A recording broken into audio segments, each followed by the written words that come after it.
Welcome to the Slop Farm. Enjoy the video.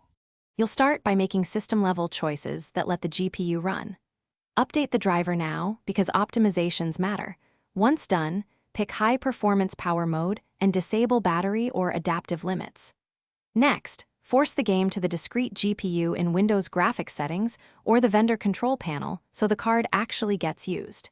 Make sure basic background apps are closed and the display is connected to the GPU output. These immediate steps unlock headroom for higher utilization. Now you shape how the GPU is driven. Increase the power limit modestly and nudge clocks until stable, because more sustained power raises average utilization. Adjust a more aggressive fan curve and set a realistic temperature ceiling to avoid throttling. Monitor while gaming to catch anomalies. In parallel, favor settings that shift workload to the GPU, higher render resolution, or quality presets, and use DLSS or FSR when they improve frame rates without dropping GPU load. Make changes iteratively and finish by validating stability and utilization.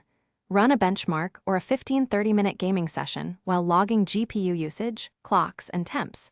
If you see crashes or artifacting, back off the overclock or revert the driver. Make sure your PSU has sufficient wattage and rails.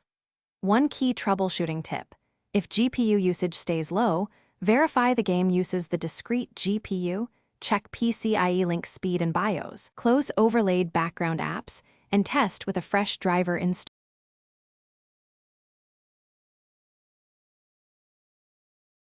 Thanks for watching. Consider subscribing if we helped you today.